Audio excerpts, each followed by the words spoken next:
Tapusin na natin ito, Ricardo. Hindi na natin kailangan ang babaeng iyan. Mas mahalaga ang perang makukuha natin sa insurance at ang patent ng vaccine kaysa sa walang kwentang buhay niya. Ang boses na yon ni Doña Esmeralda ay parang isang matalim na balisong na humiwa sa katahimikan ng hating gabi. Sa loob ng madilim na sulok ng laboratorio, napatigil si Theodora. Pigil ang kanyang hininga, tila tumigil din ang pagtibok ng kanyang puso. Hawak niya sa kanyang nanginginig na mga kamay ang isang maliit na vial, ang vaccine na halos 10 taon niyang pinagpuyatan, ang regalong ipapangalan niya sana sa kanyang asawa bilang tanda ng kanyang wagas na pagmamahal. Ngunit hindi lang ang vial ang hawak niya. Sa kabilang palad, mahigpit niyang kinakapit ang isang pregnancy test kit. 2 guhit, isang himala na matagal nilang hiniling, isang buhay na nabuo sa gitna ng kanyang pagsasakripisyo. Plano niyang ibalita ito kay Ricardo ngayong gabi sa kanilang ika-10 anibersaryo kasabay ng pagtatapos ng kanyang pananaliksik. "I know, Mom," sagot ng isang boses na pamilyar sa kanyang pandinig. Si Ricardo, ang lalaking pinagkatiwalaan niya ng kanyang buhay at pangarap. Nakakasawa na ring magpanggap na mahal ko siya. 10 years of acting is enough. Pagkatapos ng pagsabog na ito, malaya na tayo. Malaya na ako kay Theodora at makakasama ko na rin sa wakas si Samantha. Ang bawat salitang binitawan ni Ricardo ay parang mga martilyo na dumudurog sa bungo ni Theodora. Ang kanyang mga tuhod ay nanghina, unti-unting nawalan ng lakas ang kanyang mga binti, hanggang sa mapaluhod siya sa malamig na sahig.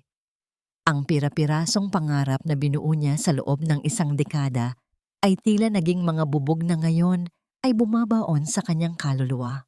Walang boses na lumabas sa kanyang mga labi. Ang tanging naririnig niya ay ang mabilis at marahas na pintig ng sarili niyang puso na tila gustong kumawala sa kanyang dibdib. Ang kanyang paningin ay lumabo dahil sa mga luhang hindi pa man umaagos ay nagbibigay na ng matinding hapdi. Namamanhid ang kanyang mga daliri at ang maliit na test kit ay dahan-dahang nadulas mula sa kanyang pagkakahawak. Bumagsak ito sa semento ng walang ingay, ngunit ang epekto nito sa kanyang pagkatao ay higit pa sa isang malakas na pagsabog. Naisip niya ang lahat ng gabing halos hindi siya natulog para lamang matapos ang vaccine na yon. Naalala niya ang mga panahong tiniis niya, ang pangmamaliit ni Doña Esmeralda.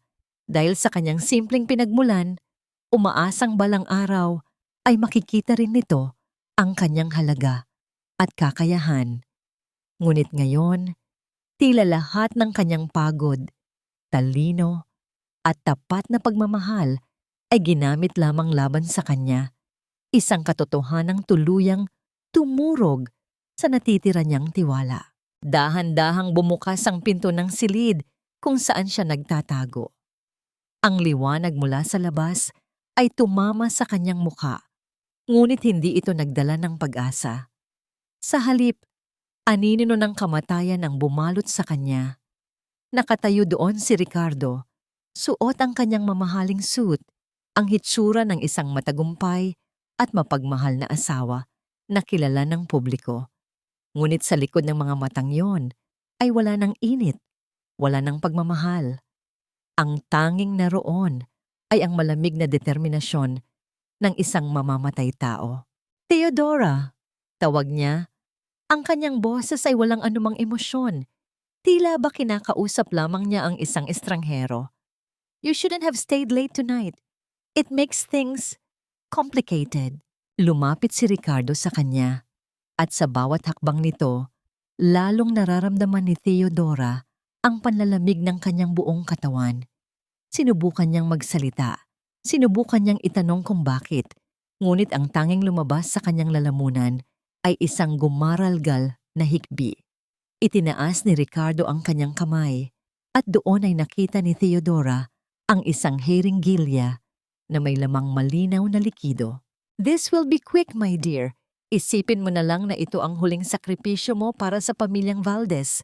Bulong ni Ricardo habang hinahawakan ng mahigpit ang braso ni Theodora.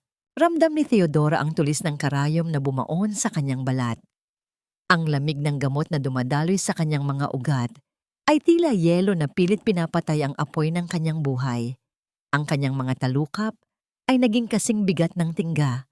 Ang huling nakita niya bago tuluyang lamunin ng dilim ay ang malupit na ngiti ni Doña Esmeralda mula sa pintuan at ang amoy ng gas na unti-unti nang kumakalat sa buong silid. Sa gitna ng kanyang naglalahong malay, isang tanong ang paulit-ulit na umalingaw-ngaw sa kanyang isipan. Isang tanong na magiging mitya ng kanyang muling pagkabuhay. Hanggang kailan mo kayang tiisin ang sakit bago mo mapagtanto na ang pag-ibig na pumatay sa iyo ang siya ring magtuturo sa iyong bumangon at sumingil? Ang bawat paghinga ay parang paglunok ng mga bubog na humahati sa kanyang lalamunan. Sa gitna ng kadiliman, ang tanging nagpapaalala kay Theodora na buhay pa siya ay ang matinding hapdi sa kanyang braso at ang tila binibiyak na ulo. Hindi ang init ng apoy ang huling alaala niya, kundi ang lamig ng boses ni Ricardo na naging hudyat ng kanyang katapusan. Dahan-dahan, Hija. Uminom ka muna. Isang baso ng tubig ang dahan-dahang itinapat sa kanyang tuyot na mga labi. Ang boses na yon ay hindi kay Doña Esmeralda. Ito ay gasgas, matanda, ngunit puno ng tunay na pagmamalasakit. Nang imulat ni Theodora ang kanyang mga mata, hindi ang puting kisame ng laboratorio ang kanyang nakita. Naroon siya sa isang maliit at madilim na kwarto na amoy lumang kahoy at langis. Sa tabi niya ay nakaupo si Yaya Rosa, ang matandang nanilbihan sa pamilya Valdez simula pa noong bata si Ricardo. Ang mga kamay nito, na puno na ng kulubot, ay nanginginig habang hinahaplos ang kanyang noo gamit ang isang basang bimpo. Yaya, ang baby ko. Ang unang bulong ni Theodora ay puno ng pangamba. Dahan-dahan niyang inilapat ang kanyang palad sa kanyang tiyan. Naroon pa ang pintig. Isang mahinang daloy ng buhay na tila nakikipagpatintero sa kamatayan. Ligtas ang bata. Theodora, ligtas kayo. Sagot ni Yaya Rosa ngunit may luhang pumatak mula sa kanyang mga mata. Nakalabas tayo bago pa man tuluyang lamunin ng apoy ang buong gusali. Ginamit ko ang duplicate key na iniwan sa akin ng iyong biyenang lalaki bago siya pumanaw. Bago pa man makasagot si Theodora, isang pamilyar na himig ang nagmula sa isang lumang telebisyon sa sulok ng kwarto. Ang balita. Ang mukha ni Ricardo ay bumandera sa screen, ngunit hindi ito ang mukha ng halimaw na nakita niya sa laboratorio. Nakasuot ito ng itim na barong. Ang mga mata ay namumugto at ang boses ay nanginginig sa harap ng mga kamera. Ang aking asawa, si Theodora. Siya ang aking buhay. Hikbi ni Ricardo sa harap ng media. Masakit isipin na sa gitna ng kanyang dedikasyon sa siyensya, ang sarili niyang laboratorio ang naging libingan niya. Ngunit ipinapangako ko, ang kanyang alaala ay mabubuhay sa pamamagitan ng vaccine na ito na ipapangalan ko sa kanya bilang pagpupugay. Napasuka si Theodora sa tindi ng pagkasuklam. Ang bawat luhang pumapatak mula sa mga mata ni Ricardo ay tila mga insultong idinidikit sa kanyang sugatang pagkatao. Sa tabi ni Ricardo, nakatayo si Doña Esmeralda, may hawak na rosaryo at tila nagdarasal ng taimtim, habang ang kabilang kamay ay nakahawak sa balikat ng kanyang anak bilang suporta.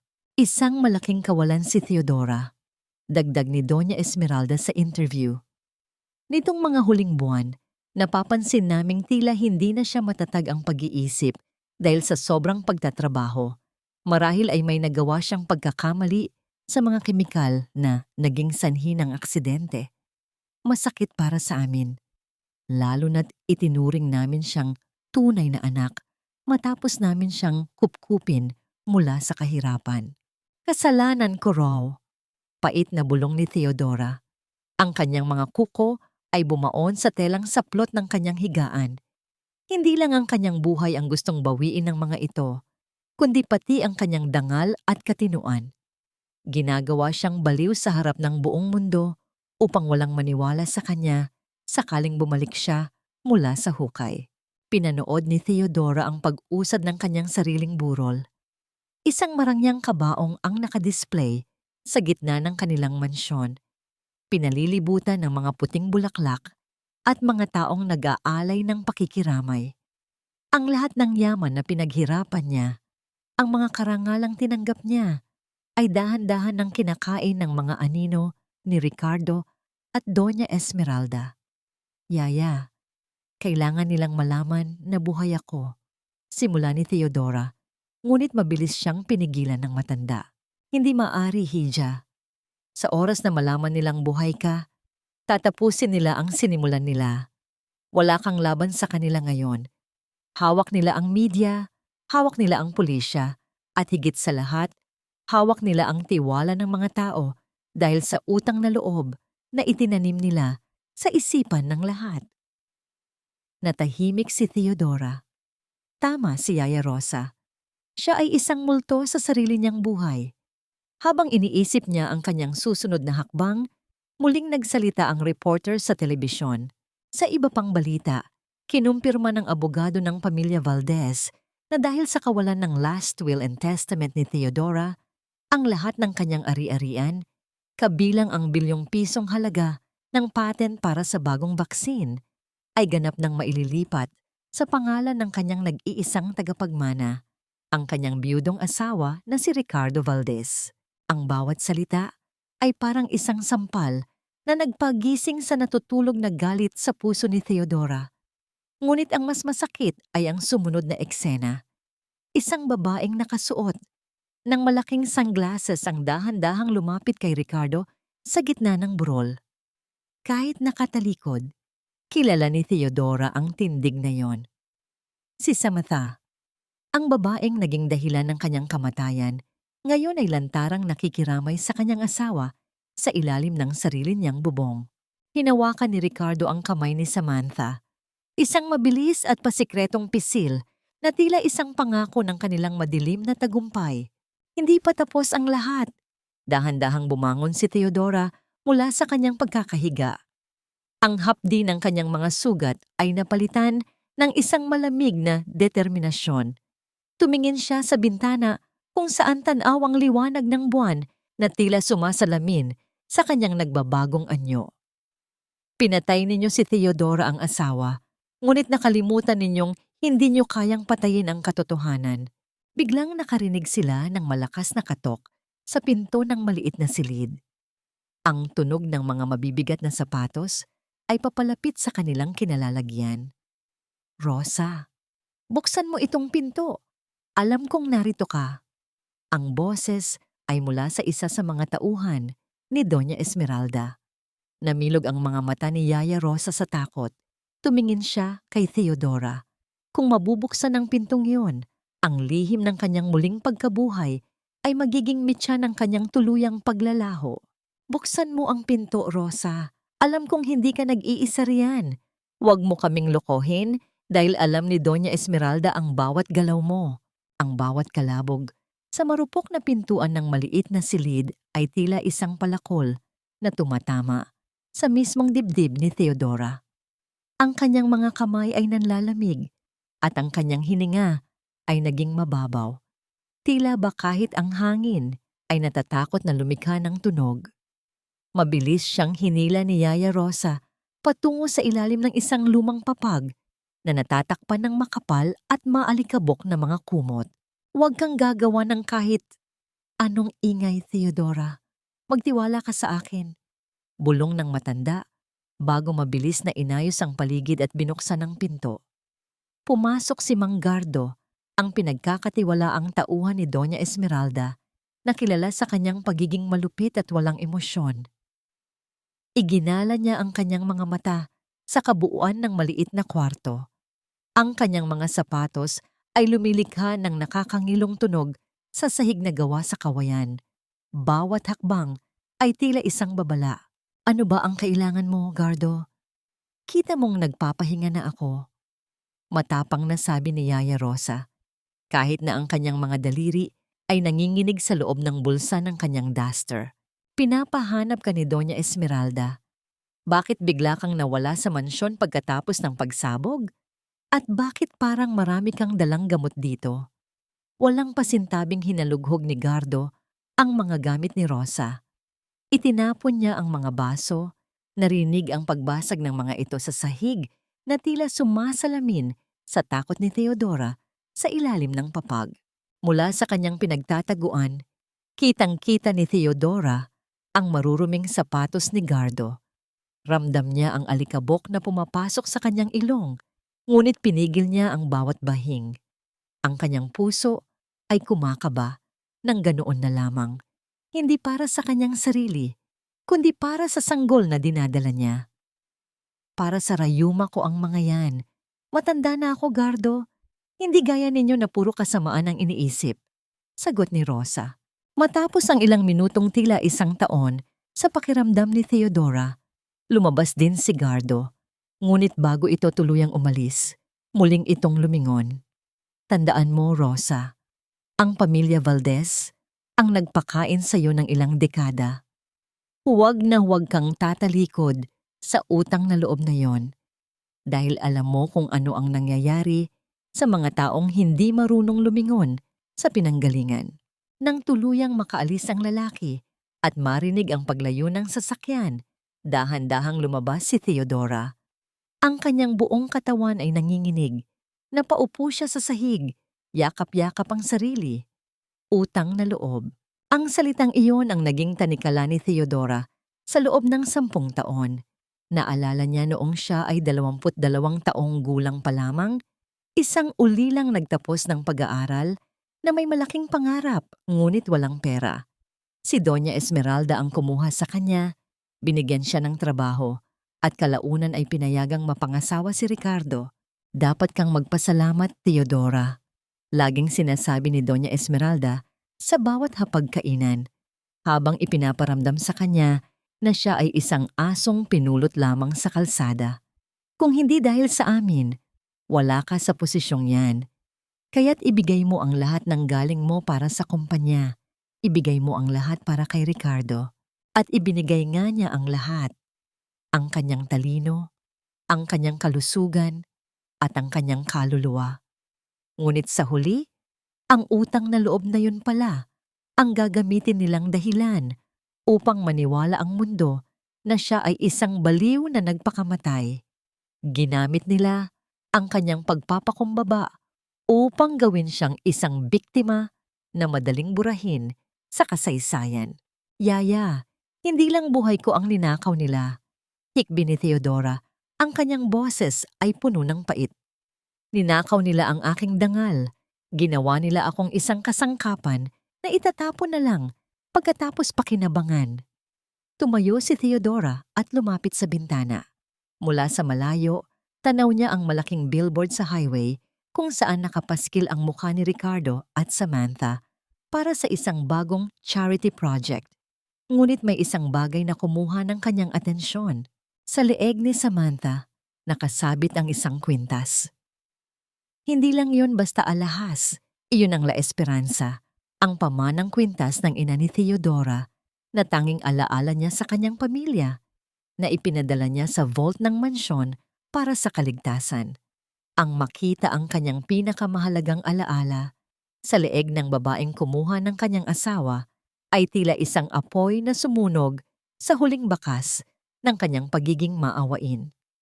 Ang kanyang mga mata, na dati ay puno ng luha, ay naging kasing tigas na ng brilyante. Isusuot mo ang alaala ng aking ina, Samantha? Bulong ni Theodora sa hangin. Ang kanyang boses ay malamig at puno ng panganib. Sige, suotin mo. Dahil ang kwintas na yan ang magiging hudyat ng iyong pagbagsak. Sa gitna ng katahimikan, isang plano ang nagsimulang mabuo sa isipan ni Theodora. Isang plano na hindi nangangailangan ng dahas, kundi ng unti-unting pagpitas sa bawat dahon ng kanilang kasinungalingan hanggang sa wala nang matira sa kanilang kundi ang hubad na katotohanan. Ngunit bago yon, kailangan niyang makita ang isang tao. Isang tao mula sa nakaraan na itinago ni Doña Esmeralda sa loob ng maraming taon. Ang taong may hawak ng susi sa pinakamadilim na sikreto ng pamilya Valdez.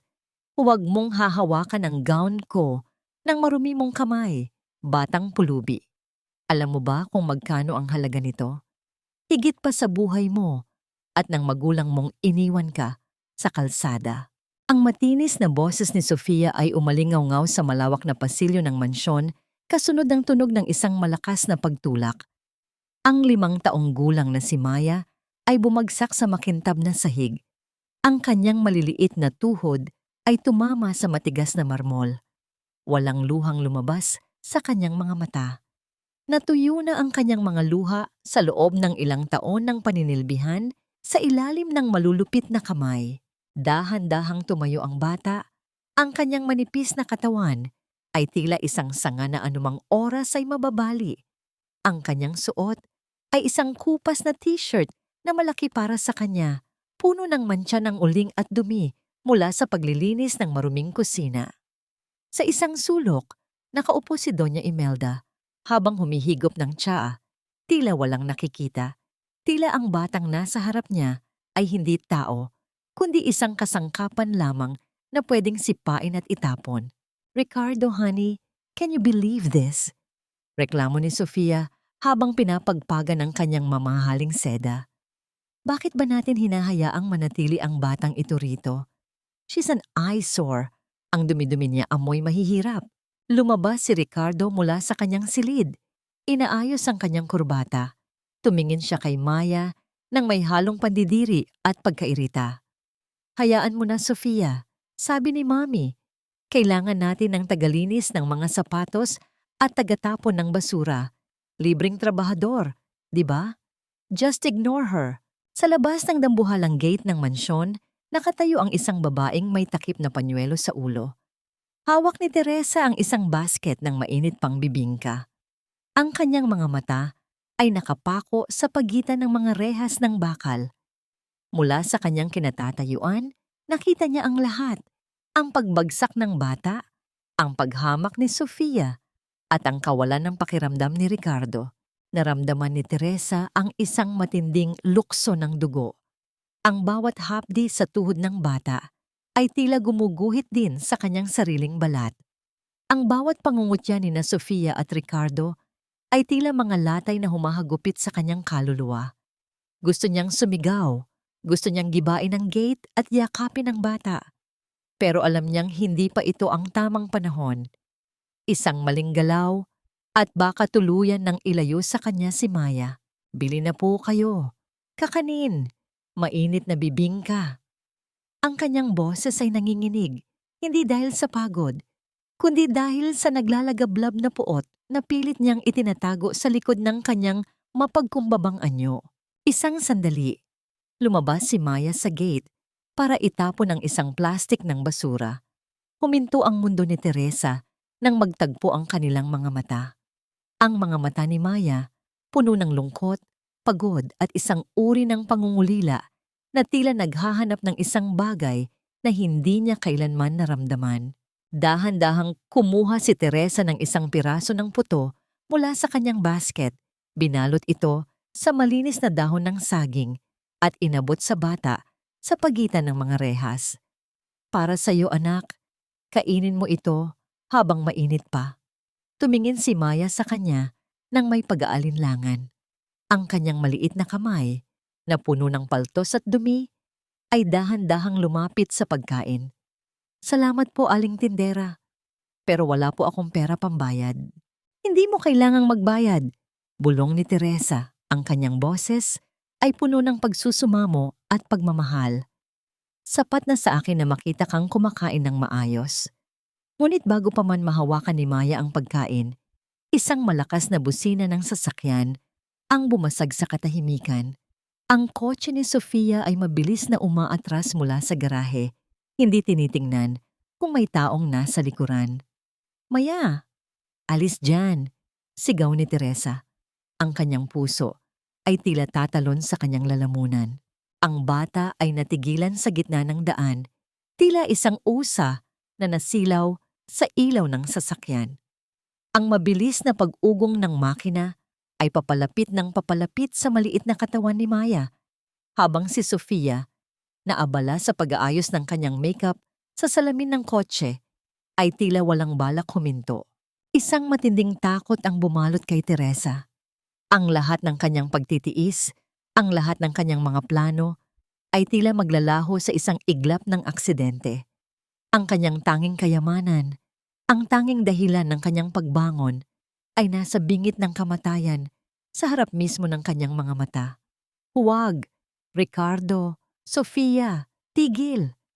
Sigaw ni Teresa habang pilit na isinisiksik ang kanyang mga braso sa rehas ng gate.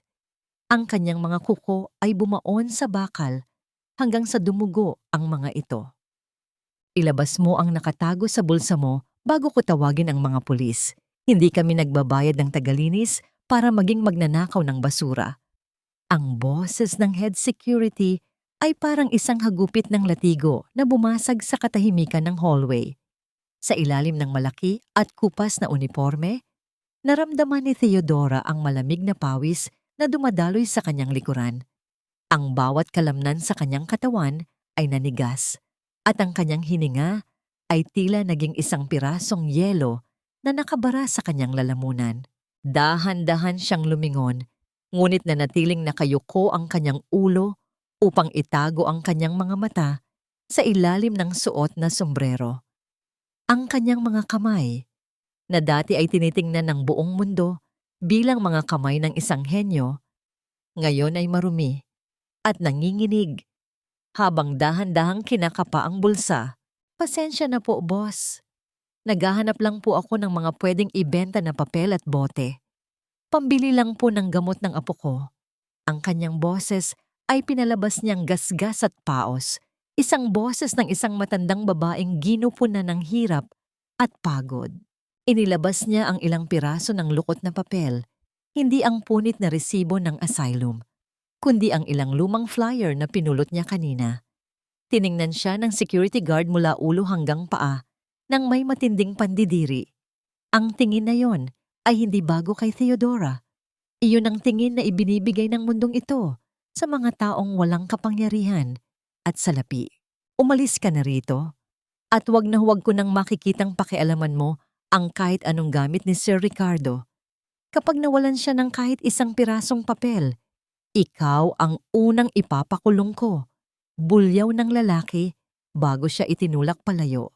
Ang pagtulak na yon ay naging sanhi ng bahagyang pagkakadapa ni Theodora sa semento.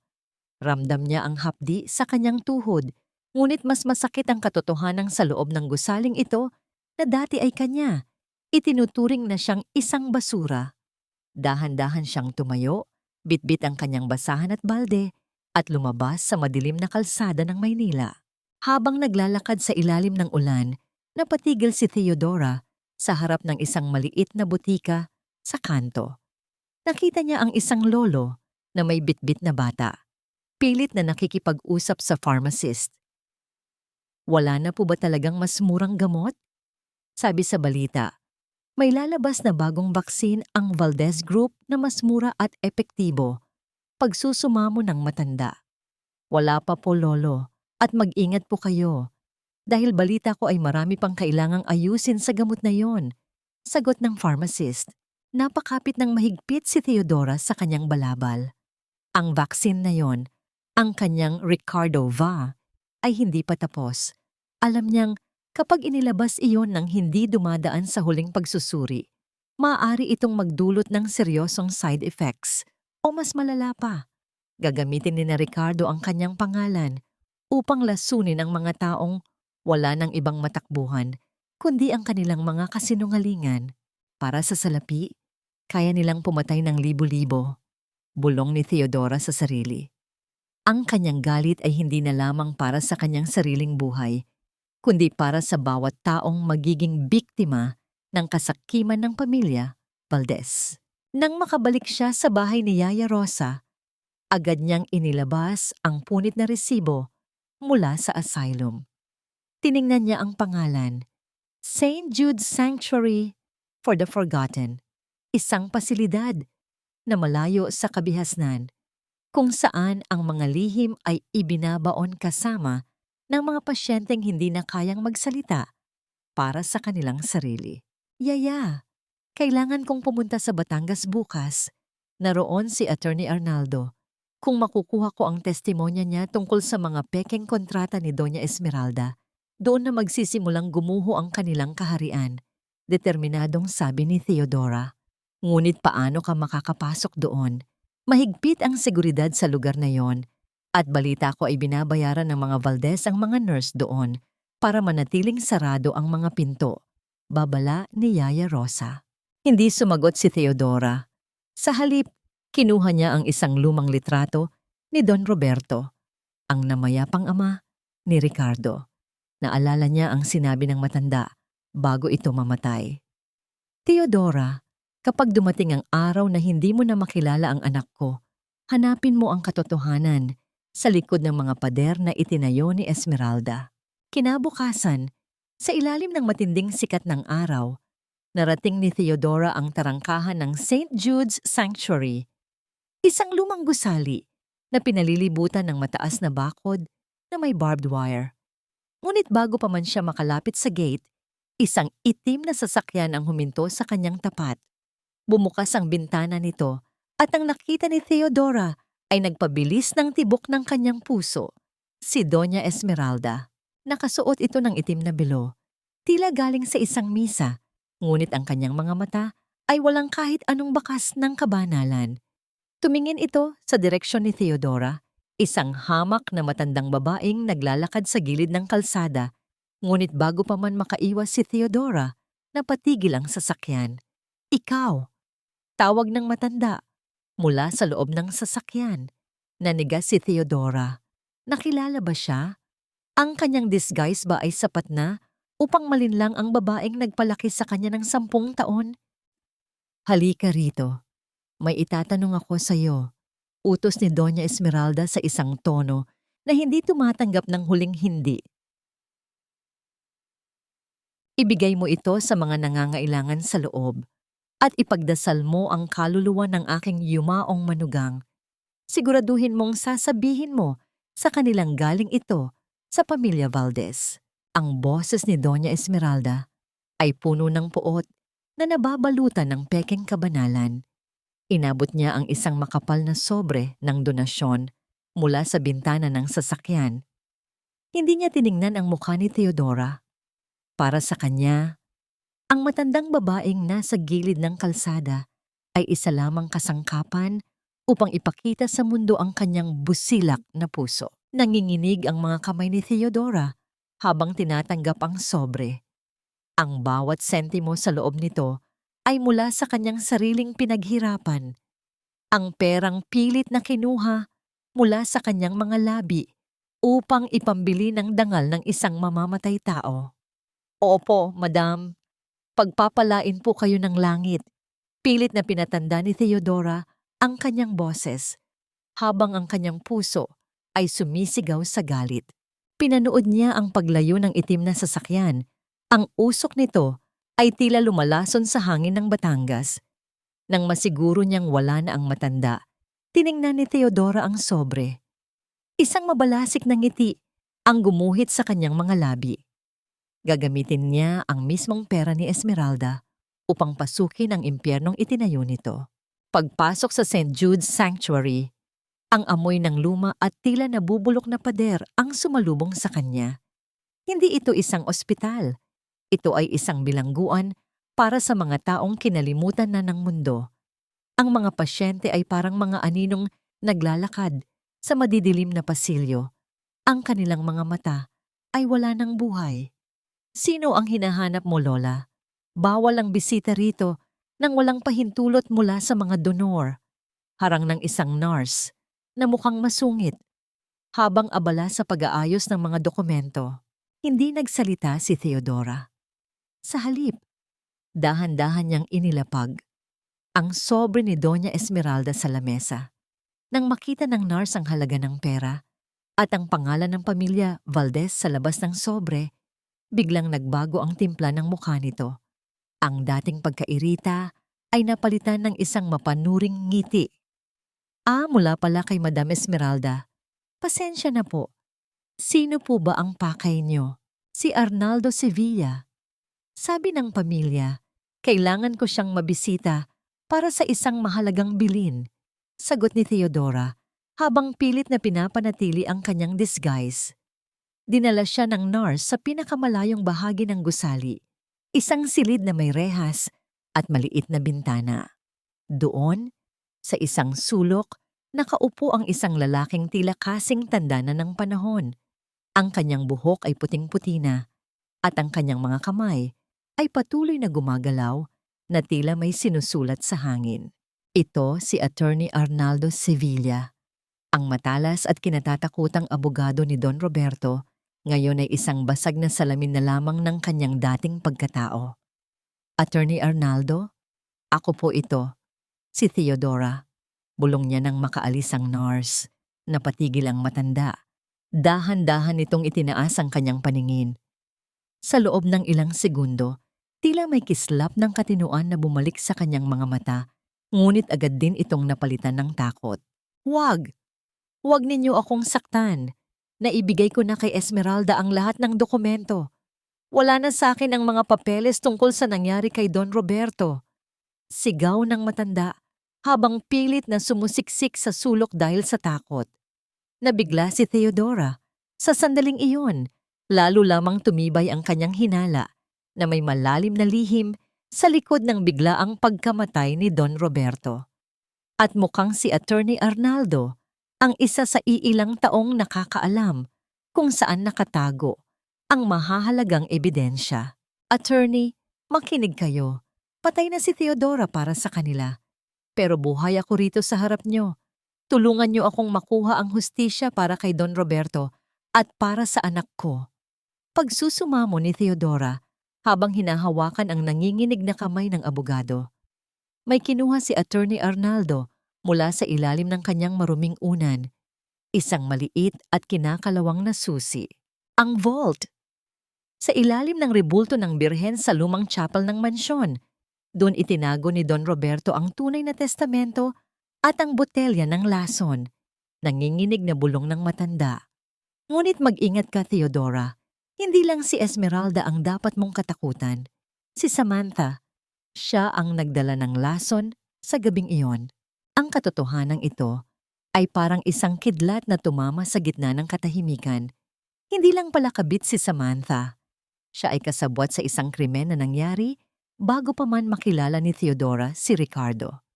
Ang pamilya Valdez ay binuo sa ibabaw ng mga bangkay at dugo. Biglang bumukas ang pinto ng selda. Lola, tapos na ang oras nyo. May dumating na bisita para kay Mr. Sevilla. Anunsyo ng nurse. Sa likuran ng nurse, nakatayo ang isang babaeng nakasuot ng matingkad na pulang dress at matataas na takong. Ang kanyang mga mata ay nanlilisik sa likod ng mamahaling sunglasses. Si Samantha. Napatigil ang hininga ni Theodora. Nakatayo siya sa loob ng isang maliit na kwarto, walang ibang labasan, kasama ang babaeng may kakayahang pumatay upang makuha ang gusto nito. Kung lilingon si Theodora ngayon, mahaharap niya ang mukha ng babaeng sumira sa kanyang buhay. Paano katatakas sa isang silid na puno ng mga anino, kung ang mismong anino mo ay unti-unti nang kumakawala sa iyong kontrol. Ano, Attorney Sevilla?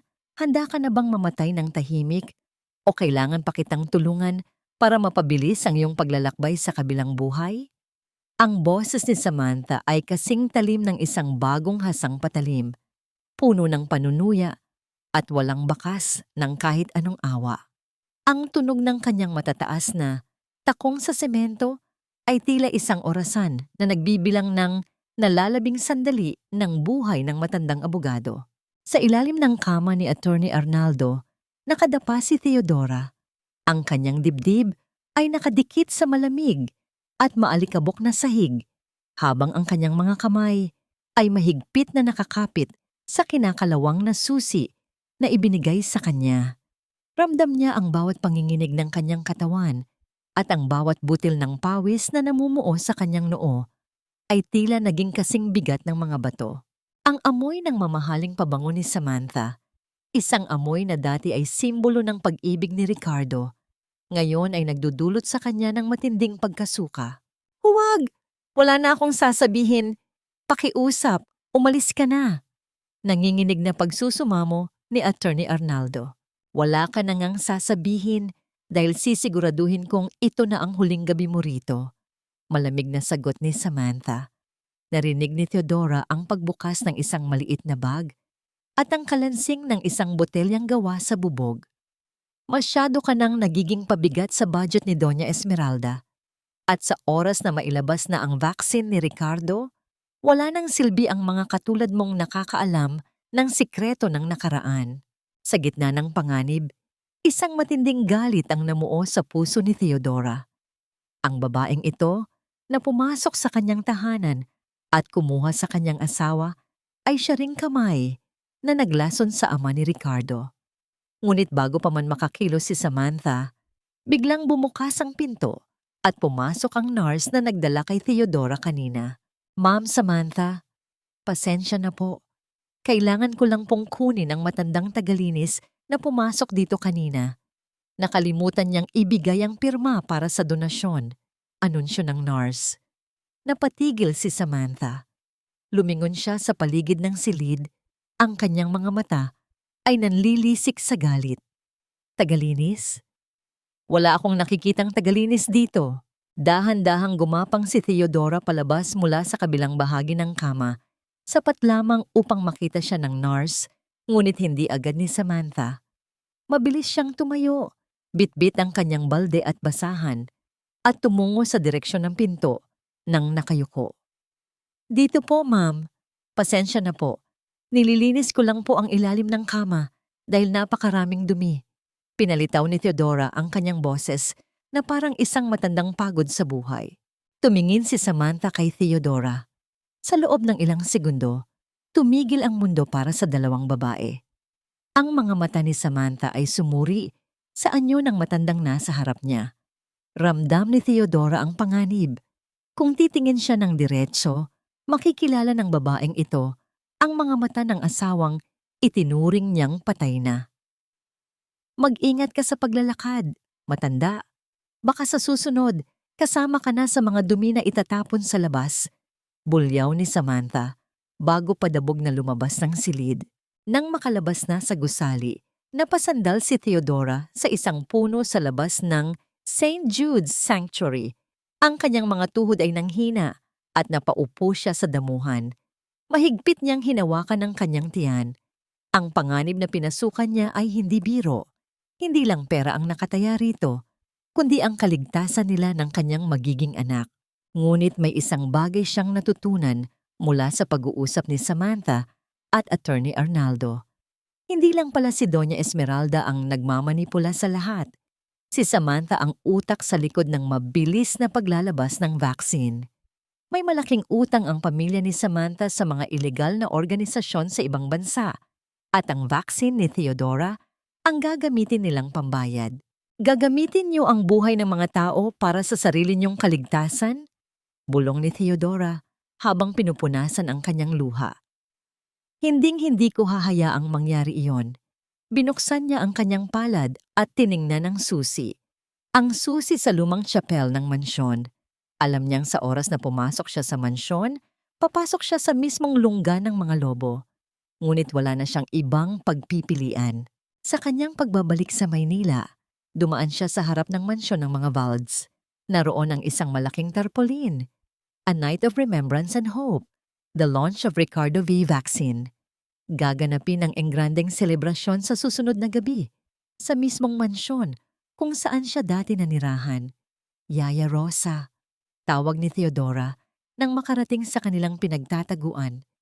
Kailangan ko ng paraan para makapasok sa mansyon bukas ng gabi, hindi bilang tagalinis, kundi bilang isa sa mga bisita. Nabubaliw ka na ba, Theodora? Makikilala ka nila. Takot na sabi ni Rosa. Hindi nila ako makikilala, Yaya, dahil bukas ng gabi, ang makikita nila ay ang multong sila mismo ang lumikha. Ngunit bago ang lahat, kailangan nating makuha ang lason sa chapel. Iyon ang huling piraso ng puzzle na magpapabagsak kay Doña Esmeralda. Habang inihahanda ni Theodora ang kanyang sarili para sa susunod na gabi, isang misteryosong tawag ang natanggap ni Yaya Rosa sa kanyang lumang cellphone. Isang boses ng lalaki ang nagtanong, "Nahanap na ba ng anak ni Don Roberto ang susing ibinigay ko?" Paano nawala ang 1 bilyon sa isang gabi lang, Ricardo? Saan mo dinala ang pera ng pamilyang ito? Sabihin mo sa akin ang totoo bago kita mismo ang magkaladkad sa kulungan. Ang sigaw ni Doña Esmeralda ay umalingaw-ngaw sa malawak at marangyang sala ng mansyon na tila isang kulog na nagbababadya ng isang malakas na bagyo. Sa tindi ng galit, ang matanda ay napakapit sa kanyang dibdib habang ang kanyang mukha ay naging kasing pula ng alak na nasa kanyang baso. Ang bawat salita niya ay punong-puno ng lason, walang bakas ng pagiging isang mapagmahal na ina. Sa kabilang dako, nakatayo si Ricardo sa harap ng kanyang laptop.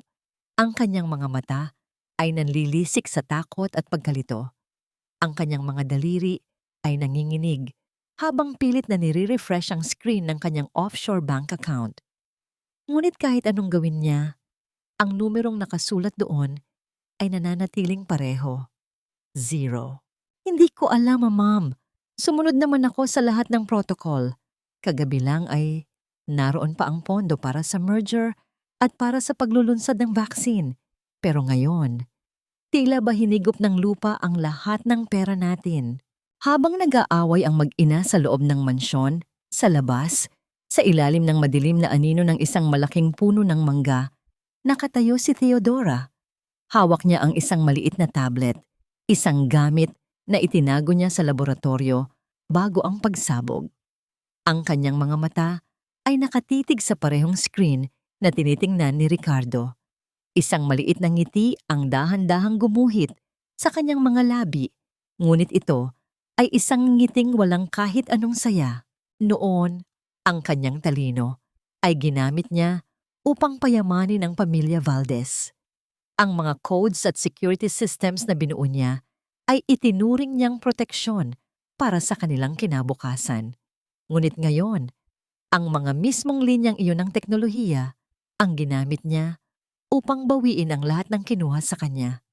Gamit ang isang backdoor access na tanging siya lang ang nakakaalam, inilipat niya ang lahat ng pondo sa isang lihim na trust fund na nakapangalan sa kanyang magiging anak. Naramdaman ni Theodora ang mabilis na pintig ng kanyang puso. Hindi ito ang pintig ng takot, kundi ang pintig ng isang malamig at kalkuladong hustisya. Ang bawat pagpindot niya sa screen ay tila isang bayad sa bawat sampal na tinanggap niya mula kay Doña Esmeralda at sa bawat kasinungalingang itinanim ni Ricardo sa kanyang puso. Ito pa lang ang simula, Ricardo. Bulong ni Theodora sa gitna ng katahimikan ng gabi. Gusto niyo ng yaman? Ibibigay ko sa inyo ang kahirapang kinalimutan niyo na. Ngunit sa gitna ng kanyang tagumpay, isang alaala ang biglang sumagi sa kanyang isipan.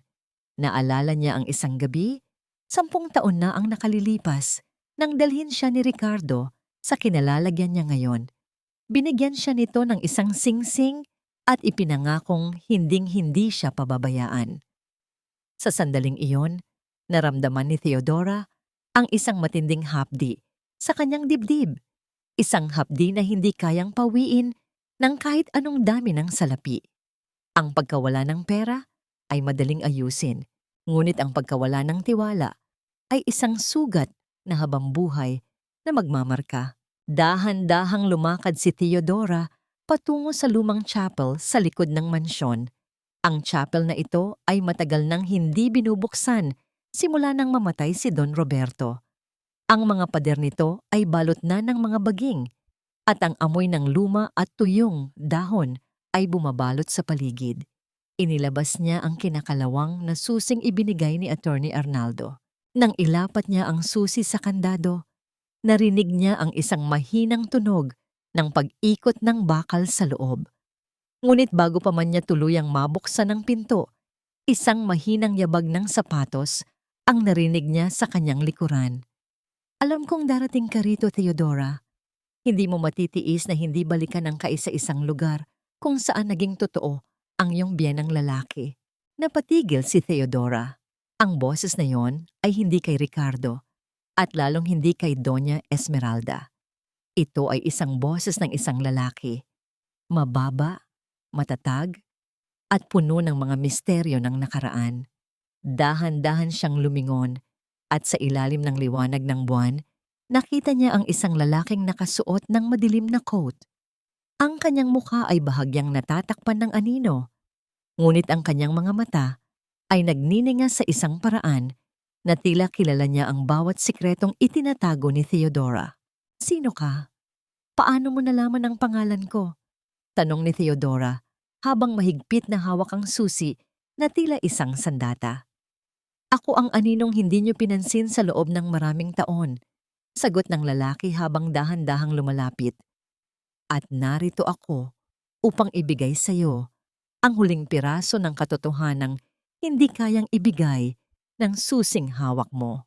Ang bawat hakbang ng lalaki ay tila isang babala na ang laban na ito ay mas malalim at mas mapanganib kaysa sa inaakala ni Theodora. Hindi lang pala ang pamilya Valdez ang kailangan niyang harapin. May mga puwersang matagal nang naghihintay sa dilim upang bawiin ang nararapat sa kanila. Sino ang lalaking ito na tila alam ang lahat ng kanyang galaw? At ano ang koneksyon niya sa madilim na kasaysayan ni Don Roberto? "Huwag kang matakot, Theodora. Hindi ako ang iyong kaaway. Ako ang boses ng mga taong pinatahimik ng pamilyang ito sa loob ng mahabang panahon." Ang boses ng lalaki ay tila isang malalim na bulong na sumasabay sa ihip ng hanging gabi. Dahan-dahan siyang humakbang palabas mula sa anino ng mga puno at sa ilalim ng malamlam na liwanag ng buwan, nakilala siya ni Theodora. Siya si Lorenzo, ang anak ng dating driver ni Don Roberto na ipinabilanggo ni Doña Esmeralda dahil sa isang kasalanang hindi naman nito ginawa. "Lorenzo, akala ko ay wala ka na sa bansa," pabulong na sabi ni Theodora habang dahan-dahang ibinababa ang kanyang depensa. "Bumalik ako para sa hustisya, gaya mo," sagot ni Lorenzo. Inabot niya ang isang maliit na folder kay Theodora. "Hindi sapat ang susing hawak mo. Sa loob ng chapel, sa likod ng altar may isang maliit na butas. Doon itinago ni Don Roberto ang tunay na testamento na magpapatunay na ang lahat ng yaman ng mga Valdez ay hindi kay Ricardo, kundi sa isang trust fund para sa mga nangangailangan." Nanginig ang mga daliri ni Theodora habang binubuksan ang pinto ng lumang chapel. Ang tunay na testamento. Ibig sabihin, ang lahat ng pagpapanggap ni na Ricardo at Esmeralda ay mauuwi sa wala kung mailalabas ang dokumentong ito. Pumasok siya sa loob ng chapel kung saan ang bawat hakbang niya ay lumilikha ng mahinang tunog sa maalikabok na sahig. Ang amoy ng lumang kandila at tuyong kahoy ay bumabalot sa paligid. Tila ba ang mga pader ay nagkukwento ng mga lihim na itinago sa loob ng maraming dekada. Nang marating niya ang ilalim ng rebulto ng birhen, ginamit niya ang susing mula kay Attorney Arnaldo. Sa isang mahinang pag-ikot ng bakal, bumukas ang isang lihim na compartment. Doon, sa gitna ng kadiliman, nakita niya ang isang maliit na botelya na may lamang asul na likido, ang lason na pumatay kay Don Roberto, at ang isang sulat na may selyo ng pamilya. Habang hawak ni Theodora ang mga ebidensya, isang mapangahas na ideya ang pumasok sa kanyang isipan. Hindi pa sapat na makuha ang hustisya sa korte. Kailangang maramdaman ni Doña Esmeralda ang takot na ibinigay nito sa kanya. Kinaumagahan, nagsimula ang pagpapakita ng multo sa loob ng mansyon. Habang naglalakad si Doña Esmeralda sa pasilyo, bigla siyang napatigil. Ang hangin sa paligid ay biglang naging malamig at isang pamilyar na amoy ang humahalimuyak sa bawat sulok. Ang amoy ng magnolia. Iyon ang paboritong pabango ni Theodora. Ang amoy na laging kasunod ng kanyang presensya. Sino ang gumagamit ng pabangong yan? Sinabi ko nang itapon ang lahat ng gamit ng babaeng yan. Sigaw ni Esmeralda sa mga katulong, ngunit ang lahat ay nagkatinginan lamang sa takot. Nang pumasok ang matanda sa kanyang silid upang magpahinga, lalong naging matindi ang kanyang kaba. Ang kanyang mga gamit sa ibabaw ng tokador ay maayos na nakasalansan. Ngunit sa gitna ng kanyang mga alahas, may isang bagay na hindi dapat naroon. Isang piraso ng puting tela na may bahid ng abo at putik. Ito ang tela ng damit na suot ni Theodora noong gabing mangyari ang pagsabog. Ay hindi maaari. Patay na siya. Nakita ko ang pagsabog. Nanginginig na bulong ni Esmeralda habang mabilis na isinasara ang kanyang mga bintana. Ngunit hindi doon nagtapos ang gabi. Habang nakahiga sa kanyang malambot na kama, narinig ni Esmeralda ang isang mahinang kalos sa ilalim ng kanyang higaan. Ang tunog ng isang bagay na dahan-dahang hinihila sa sahig. At sa salamin ng kanyang cabinet, nakita niya ang isang anino ng isang babaeng mahaba ang buhok. Nakatayo sa likuran niya, hawak ang isang vaccine vial na dahan-dahang tumutulo ang asul na likido. Theodora, tawag ni Esmeralda. Ang kanyang boses ay halos hindi na lumabas sa kanyang lalamunan dahil sa tindi ng takot. Nang lumingon siya, wala siyang nakita kundi ang kadiliman. Ngunit sa kanyang unan, may naiwang isang mahabang hibla ng itim na buhok. Isang buhok na kailanman ay hindi magiging kanya. Sa kabilang panig ng mansyon, sa loob ng control room ng security, pinapanood ni Theodora ang mukha ng kanyang biyenan sa monitor. Isang malamig na ngiti ang gumuhit sa kanyang mga labi habang dahan-dahan niyang pinapatay ang bawat ilaw sa pasilyo ng mansyon. Ito pa lang ang simula ng iyong pagbabayad, Doña Esmeralda, bulong ni Theodora. Gusto mong makakita ng multo? Ibibigay ko sa iyo ang multong hinding-hindi ka patutuluyin sa iyong pagtulog. Biglang bumukas ang pinto ng control room. Akala ni Theodora ay si Lorenzo ito. Ngunit ang pumasok ay isang taong hinding-hindi niya inaasahan. Si Ricardo. Nakatayo ang kanyang asawa sa pintuan. Hawak ang isang baril at ang kanyang mga mata ay nanlilisik sa galit nang makita ang mukha ni Theodora sa ilalim ng liwanag ng monitor. Alam ko na hindi ka basta-basta mamamatay, Theodora, malamig na sabi ni Ricardo. Pero sa pagkakataong ito, sisiguraduhin kong walang matitirang abo mula sa iyo. Bakit hindi ka nalang naging abo, Theodora? Bakit kailangan mo pang bumalik para gambalain ang katahimikan ng pamilyang ito? Ang boses ni Ricardo ay nanginginig, hindi dahil sa lungkot, kundi dahil sa isang halong takot at pagkamuhi. Ang dulo ng baril ay nakaturo sa dibdib ni Theodora, habang ang liwanag mula sa mga monitor ay nagbibigay ng isang nakapanindig balahibong asul na kislap sa kanyang mga mata. Ang lalaking dati ay tinitingnan ni Theodora bilang kanyang kanlungan, ngayon ay ang mismong dulo ng kanyang kamatayan. Hindi kumilos si Theodora. Sa halip, dahan-dahan niyang itinuwid ang kanyang pagkakatayo. Ang kanyang mukha ay walang bakas ng takot, tila ba ang lahat ng emosyon niya ay naubos na noong gabing iniwan siya nito sa gitna ng usok at gas. Ang katahimikang sinasabi mo, Ricardo, ay binuo ninyo sa ibabaw ng mga kasinungalingan. Ang boses ni Theodora ay malamig. Walang kahit anong panginginig. 10 taon akong nagsilbi sa iyo. 10 taon akong naging sunod-sunuran sa iyong ina. Ibinigay ko ang aking talino, ang aking puso, at ang aking dangal para lamang maging karapat-dapat sa pangalang Valdez. Pero ano ang nakuha ko? Isang turok ng lason mula sa lalaking tinawag kong asawa. Ginawa ko ang lahat ng yon para sa atin, para sa kinabukasan ng kumpanya. Sigaw ni Ricardo, ang kanyang mga daliri ay humihigpit sa gatilyo. Hindi mo naiintindihan ang bigat ng responsibilidad na pasan ko. Dahan-dahang humakbang si Theodora patungo sa kanya. Ang bawat hakbang niya ay tila isang paghamon sa kamatayan. Nang ang dulo ng baril ay tumama na sa kanyang dibdib, hinawakan ni Theodora ang kamay ni Ricardo. Inilapat niya ang nanginginig na palad ng asawa sa kanyang tiyan. Para sa atin, Ricardo? O para sa sarili mong ambisyon? Mahina ngunit mabigat na tanong ni Theodora habang dahan-dahang tumulo ang luha sa kanyang mga mata. Pagkatapos ng lahat ng pinagdaanan natin, kaya mo pa bang isugal ang pamilya natin para lang sa mga papel na yon? Pati ba ang kinabukasan ng sarili mong anak ay handa mong isakripisyo? Namilog ang mga mata ni Ricardo. Ang kanyang buong katawan ay nanginginig nang maramdaman niya ang init ng tiyan ni Theodora sa ilalim ng kanyang palad. Ang baril sa kanyang kabilang kamay ay dahan-dahang bumababa. Ang kanyang determinasyon ay tila natutunaw na parang kandila sa gitna ng apoy. Anak? Theodora, totoo ba ito? Pabulong na tanong ni Ricardo. Ang kanyang boses ay puno ng pagkalito at pagsisisi.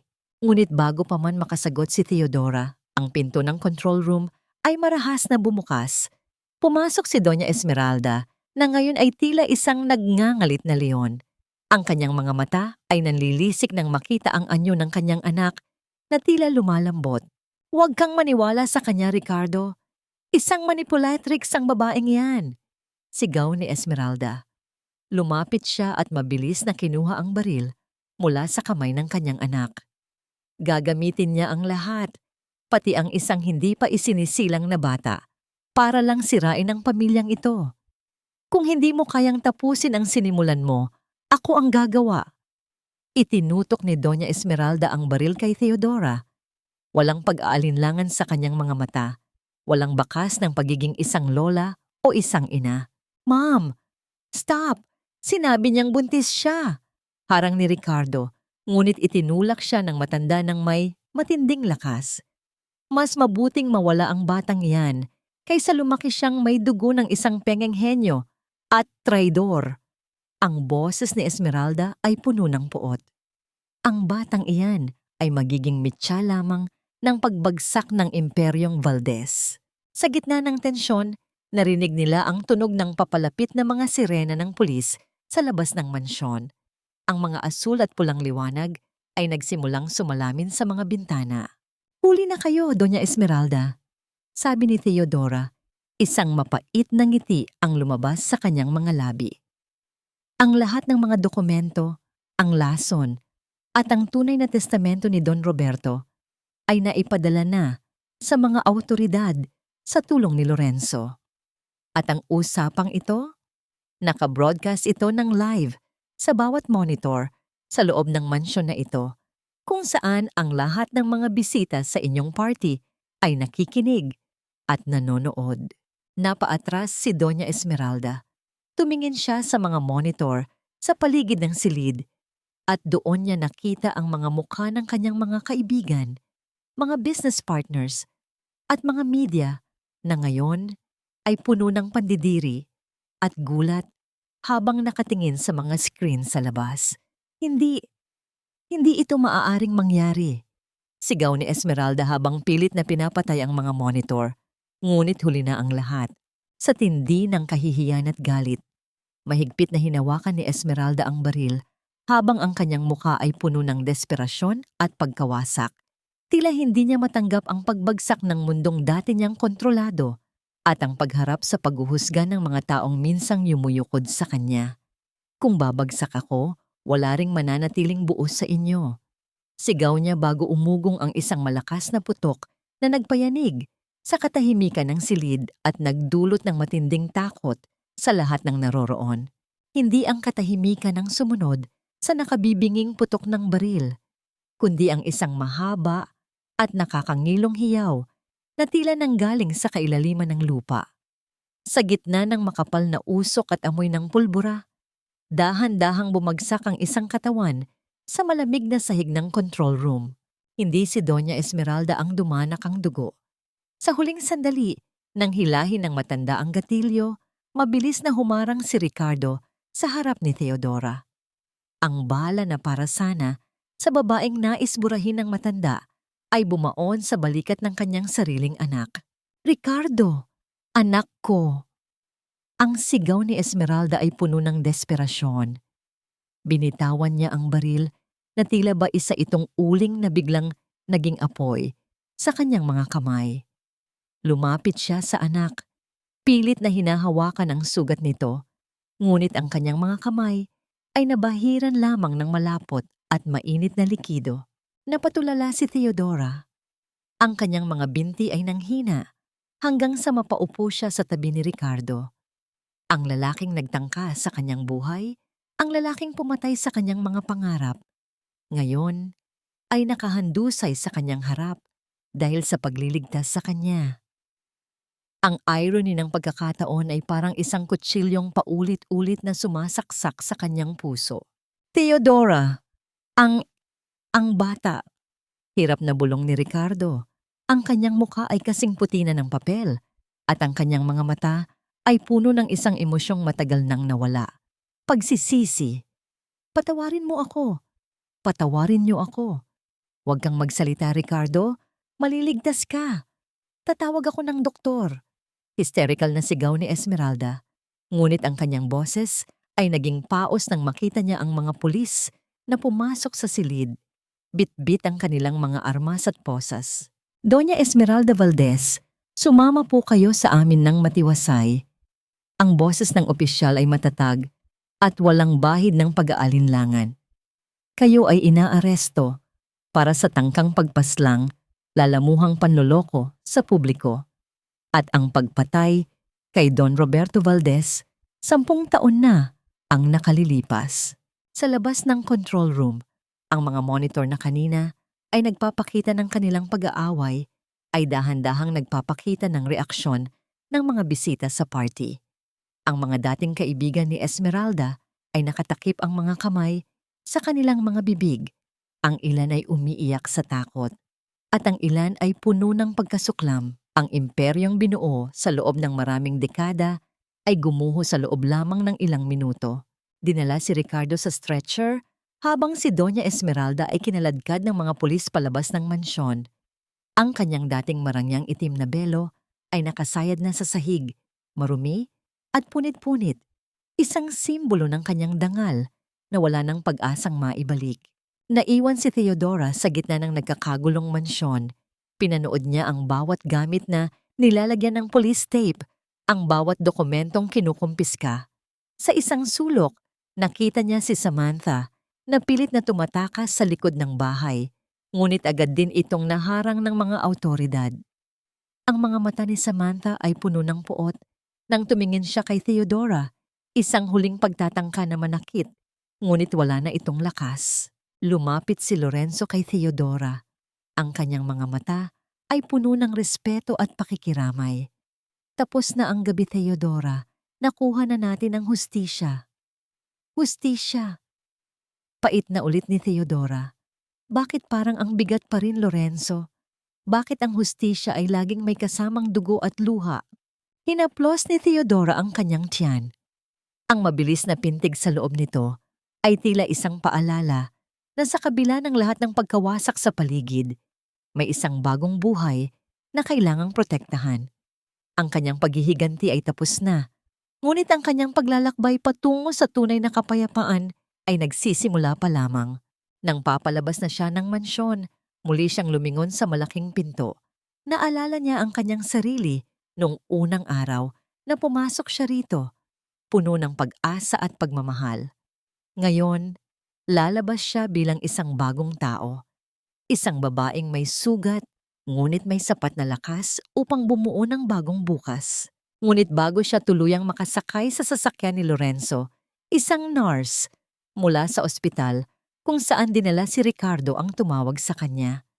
Ang balitang ibinigay nito ay nagpabilis muli sa pintig ng kanyang puso. Ma'am Theodora, may kailangan po kayong malaman tungkol sa kondisyon ni Sir Ricardo. May nahanap po kaming ibang lason sa kanyang katawan na hindi nanggaling sa baril. Isang lason na matagal na niyang iniinom nang hindi niya alam. Hindi lang ang bala ang nagpapahina sa kanya, Ma'am Theodora. Ang kanyang mga organ ay unti-unti nang bumibigay dahil sa isang uri ng sedative na hinalo sa kanyang iniinom na vitamins sa loob ng maraming buwan. Ang lason na ito ay dahan-dahang nagnanakaw sa kanyang kakayahang mag-isip ng malinaw at nagdudulot ng matinding pagkalito. Ang bawat salita ng nurse ay tila isang malamig na tubig na ibinuhos sa nag-aapoy na galit ni Theodora. Nakatayo siya sa likod ng malaking salamin ng intensive care unit. Pinagmamasdan ang anyo ni Ricardo na halos hindi na makilala dahil sa dami ng mga tubo at makinang nakakabit sa kanyang katawan. Ang tunog ng ventilator ay regular at mechanical, isang malungkot na paalala na ang buhay ng lalaking ito ay nakadepende na lamang sa kuryente at teknolohiya. Naramdaman ni Theodora ang isang matinding panginginig sa kanyang mga tuhod. Napahawak siya sa malamig na pader ng ospital upang hindi matumba. Sa loob ng maraming buwan, itinuring niya si Ricardo na isang halimaw, isang lalaking walang puso na nagtangkang pumatay sa kanya. Ngunit ngayon, nalaman niyang ang lalaking ito ay isa ring biktima. Isang biktima ng sarili niyang ina at ng babaeng pinagkatiwalaan niya sa kanyang kama. Si Samantha! Pabulong na sabi ni Theodora. Naalala niya ang bawat umaga sa mansyon kung saan laging may dalang vitamins si Samantha para kay Ricardo. Ang bawat mapagmahal na haplos at pag-aalaga nito ay isa palang dahan-dahang pagpatay. Ginamit nila ang kahinaan ni Ricardo upang gawin itong isang sunod-sunurang tauhan sa kanilang madilim na sarswela. Pumasok si Theodora sa loob ng silid. Ang amoy ng disinfectants at gamot ay sumalubong sa kanya. Tila sumasakal sa kanyang hininga. Dahan-dahan siyang lumapit sa higaan ni Ricardo. Ang kamay ng asawa na dati ay matatag at mainit, ngayon ay payat at malamig. Isang golden moment ang namuo sa gitna ng pighati. Inayos ni Theodora ang kumot ni Ricardo, isang gawin na ginagawa niya gabi-gabi sa loob ng 10 taon. Ngunit nang madampi ang kanyang balat sa balat nito, mabilis niyang binawi ang kanyang kamay. Ang hapdi ng nakaraan, ang hiringgilya, ang usok, ang mga masasakit na salita ay hindi basta-basta mabubura ng isang piraso ng katotohanan. Bakit, Ricardo? Tanong ni Theodora sa gitna ng katahimikan. Ang kanyang mga mata ay puno ng mga luhang matagal na niyang pinigilan. Bakit mo hinayaang maging ganito ang buhay natin? Kung hindi ka naging sakim, kung naging matatag ka lang sana laban sa iyong ina. Siguro ay masaya tayong naghihintay sa ating anak ngayon. Bahagyang gumalaw ang mga daliri ni Ricardo. Ang kanyang mga mata ay dahan-dahang bumukas, ngunit ang paningin nito ay malabo at tila malayo. Nang makita niya ang anino ni Theodora, isang mahinang ngiti ang gumuhit sa kanyang mga labi. Isang ngiti na tila nanggaling pa sa kanilang unang taon ng pagsasama. Theodora, ikaw ba iyan? Ang boses niya ay kasing hina ng ihip ng hangin. Nananaginip ba ako? O patay na ba ako? Buhay ka, Ricardo, at kailangan mong mabuhay para pagbayaran ang lahat ng ginawa mo. Matigas na sagot ni Theodora, kahit na ang kanyang puso ay tila nadudurog sa bawat salitang binitawan niya. Patawad. Ang vaccine. Huwag mong hayaang ilabas nila. Lason niyon. Hirap na dugtong ni Ricardo bago muling pumikit ang kanyang mga mata dahil sa tindi ng sakit. Habang nasa labas ng silid, nakita ni Theodora si Lorenzo na paparating. May bitbit na mga bagong dokumento. Ang kanyang muka ay seryoso. Tila may bago na namang bagyong darating. Theodora, may problema tayo. Si Doña Esmeralda, kahit nasa loob ng selda, nakuha niyang maghain ng legal custody laban sa'yo. Sinasabi niyang hindi ka kwalipikadong maging ina dahil sa mental instability na ibinintang nila sa'yo noon. At mas malala, ang lahat ng yaman na kinuha mo ay pilit nilang kinu-question sa korte dahil sa isang prenuptial agreement na hindi mo alam na pinirmahan mo noon. Napako si Theodora sa kanyang kinatatayuan. Ang labang akala niya ay tapos na, ay mas lalo pang nagiging madumi. Sa kabila ng kanyang pagkapanalo sa moral na aspeto, ang mga galamay ni Doña Esmeralda ay tila mga ugat ng lason na malalim nang nakabaon sa batas at lipunan. Gusto niyang kunin ang anak ko? Ang boses ni Theodora ay naging kasing mabangis ng isang inang handang pumatay para sa kanyang supling. Pagkatapos niyang patayin ang kanyang asawa at lasunin ang sarili niyang anak, pati ang apo niya ay balak niyang gamitin. Isang mahiwagang sobre ang inabot ng isang estranghero kay Theodora Sa gitna ng hallway ng ospital, walang pangalan ang nagpadala, ngunit ang laman nito ay isang voice recorder. Nang pindutin ni Theodora ang play, isang boses ang narinig niya. Isang boses na magbabago sa takbo ng lahat. Esmeralda, huwag mong kakalimutan na ang batang dinadala ni Theodora ay hindi lang tagapagmana ng Valdez. Siya ang may hawak ng kaisa-isang formula na hindi mo kailanman nakuha. Ang katotohanan ay parang isang lason. Masakit lunukin, ngunit ito lang ang tanging makakapagpagaling sa sugat ng nakaraan. Sa ilalim ng malungkot na liwanag ng isang lampara, sa ospital, nakikinig si Theodora sa boses na nagmumula sa recorder. Ang boses ni Don Roberto, ang biyenan niyang itinuring siyang tunay na anak, ay tila nanggagaling sa kabilang buhay upang gabayan siya sa huling yugto ng laban na ito. Theodora, kung naririnig mo ito, ibig sabihin ay wala na ako at nasa panganib ka. Ang boses ng matanda ay mahina, ngunit puno ng kapangyarihan. Alam ni Esmeralda na hindi sapat ang talino para mabuo ang vaccine. Ang kaisa-isang paraan para maging matatag ang formula ay ang paggamit ng iyong sariling antibodies. Noong nagkasakit ka 5 taon na, ang nakalilipas at ibinigay ko sa iyo ang unang prototype. Ang iyong katawan ang naging lunsaran ng lunas. Ang batang dinadala mo, ang kanyang dugo ang may hawak ng huling piraso ng katotohanan. Huwag mong hahayaang hawakan sila ni Esmeralda. Ang anak mo ang tunay na Ricardo V. Ang tunay na tagapagligtas, hindi ang kemikal na pilit nilang ibinebenta. Napatakip ng bibig si Theodora. Ang kanyang mga luha ay mabilis na dumaloy, hindi dahil sa lungkot, kundi dahil sa kilabot. Kaya pala ganoon na lamang ang pagnanais ni Doña Esmeralda na makuha ang bata. Hindi ito dahil sa pagmamahal sa apo, kundi dahil sa kasakiman. Ang kanyang anak ay hindi ituturing na tao, kundi isang laboratory specimen na pagkakakitaan. Dahan-dahan siyang tumayo at nagtungo sa selda kung saan nakakulong si Doña Esmeralda. Hindi siya papayag na ang kanyang anak ay maging bilanggo ng kasaysayan ng mga Valdez. Nang makita ni Esmeralda si Theodora mula sa likod ng mga rehas, isang mapanuyang tawa ang lumabas sa kanyang mga labi. Kahit suot ang kulay kahel na uniforme ng bilanggo, ang kanyang mukha ay puno pa rin ng kapalaluan. Ang kanyang mga kuko na dati ay laging maayos ang pagkakamanicure, ngayon ay marumi at putol-putol. Ngunit ang kanyang mga mata ay nananatiling matalas. Narito ka na naman, Theodora. Gusto mo bang makita kung paano bumabagsak ang isang reyna? Ang boses ni Esmeralda ay puno ng panunuya. Huwag kang masyadong magalak. Ang kasong isinampa ko sa iyo para sa kustodya ay hindi mo matatakasan. Sasabihin ko sa lahat na ginamit mo ang sarili mo bilang experiment at nilagay mo sa panganib ang apo ko. Sino ang maniniwala sa isang ina na ginawang laboratorio ang sarili niyang sinapupunan? Lumapit si Theodora sa rehas. Ang kanyang mukha ay ilang pulgada na lamang ang layo sa mukha ng kanyang biyenan. Walang bakas ng takot sa kanyang mga mata.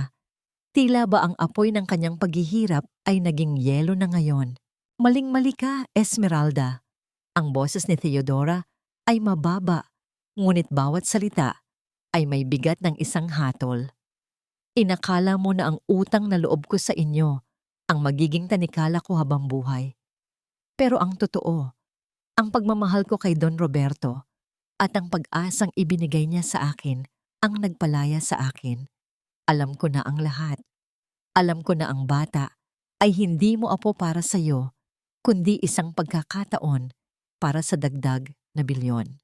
At ano ang gagawin mo? Patay na si Roberto. Wala nang makakapagpatunay ng sinasabi mo. Sigaw ni Esmeralda habang pilit na kinakalos ang mga rehas sa galit. Mayroon, Esmeralda. Ang ebidensyang itinago ni Don Roberto sa chapel ay hindi lang ang lason na ginamit mo. Naroon din ang mga video ng bawat pag-uusap niyo ni Samantha tungkol sa plano ninyong gamitin ako. Narinig ng buong mundo ang boses mo, Esmeralda. Ang bawat salita ng iyong pagtataksil ay nakarecord sa bawat sulok ng mansyon na dati mong pinagharian. Napaatras si Doña Esmeralda. Ang kanyang mukha ay unti-unting namutla. Ang kanyang mga labi ay nanginginig at hindi makapagsalita. Ang maskara ng kanyang pagiging matatag ay tuluyan ng nagkapira-piraso. Hindi, hindi maari. Ricardo, Ricardo, tulungan mo ako. Pag-atungal ng matanda, ngunit ang kanyang sigaw ay nanatiling walang sagot sa loob ng malamig na pasilyo yun ng kulungan. Sa gitna ng kanyang paglisan sa bilangguan, naramdaman ni Theodora ang isang mahinang sipa mula sa kanyang sinapupunan. Isang golden moment na nagpagaan sa kanyang pakiramdam. Ito ang unang pagkakataon na naramdaman niyang ang kanyang anak ay nakikipag-usap sa kanya. Tila sinasabing handa na rin itong lumaban para sa kanilang kalayaan. Ngunit bago pa man siya makarating sa ospital upang dalawin si Ricardo, isang tawag mula kay Lorenzo ang muling nagpabago sa takbo ng gabi. Theodora, kailangan mong magmadali. Si Samantha, nakatakas siya sa kustodi ng mga pulis habang nililipat siya ng pasilidad. At ang huling balita, papunta siya sa ospital ni Ricardo. May bitbit siyang pampasabog na ninakaw mula sa security room ng Valdez Group. Sabi niya, kung hindi siya makakakuha ng pera, walang sino mang mabubuhay sa pamilyang ito. Napatigil ang mundo ni Theodora. Ang huling desperadong hakbang ng isang kontrabida na wala nang natitirang mawawala. Ang ospital na dapat ay lugar ng paghilom, ngayon ay magiging isang bitag ng kamatayan. Ang bawat tibok ng puso ko ay hindi na para sa akin, kundi para sa buhay na pilit ninyong gustong agawin. Ngunit bago niyo makuha ang huling hininga ko, sisiguraduhin kong lalamunin kayo ng sarili ninyong kasakiman. Ang bawat hakbang ni Theodora sa malamig na pasilyo ng ospital ay tila isang pakikipagkarera sa kamatayan. Ang kanyang mga kamay ay mahigpit na nakakapit sa kanyang tiyan, tila ba sapat na ang kanyang palad upang protektahan ang kanyang anak mula sa anumang panganib. Ang paligid ay balot ng katahimikan, isang nakakangilong katahimikan na tila ba ang bawat pader ay naghihintay sa isang malakas na pagsabog. Nang marating niya ang tapat ng silid ni Ricardo, bumukas ang pinto at lumabas ang isang anyo na tila nanggaling sa kailaliman ng impyerno. Si Samantha. Ang kanyang dating maayos na hitsura ay wala na. Ang kanyang buhok ay gulo-gulo. Ang kanyang mga mata ay nanlilisik sa galit at puyat. At sa kanyang nanginginig na kamay ay hawak niya ang isang bag na may nakalabas na mga makukulay na kawad. Huwag kang lalapit, Theodora. Isang galaw mo lang. Sasabog ang buong floor na ito. Ang hiyaw ni Samantha ay puno ng desperasyon. Ang boses nito ay paos na tila ba kanina pa ito sumisigaw sa sarili niyang isipan. Napatigil si Theodora. Ang kanyang hininga ay naging mababaw. Sa loob ng silid, tanaw niya si Ricardo na pilit na bumabangon mula sa higaan. Ang mga tubo sa kanyang katawan ay nababanat sa bawat pagkilos nito. Samantha, itigil mo ito. Wala nang patutunguhan ang gagawin mo. Mahinang pagsusumamo ni Ricardo. Ang kanyang boses ay puno ng pighati. Wala nang patutunguhan? Tawa ni Samantha. Isang tunog na mas masakit pa sa sugat. Ninakaw ninyo ang lahat sa akin.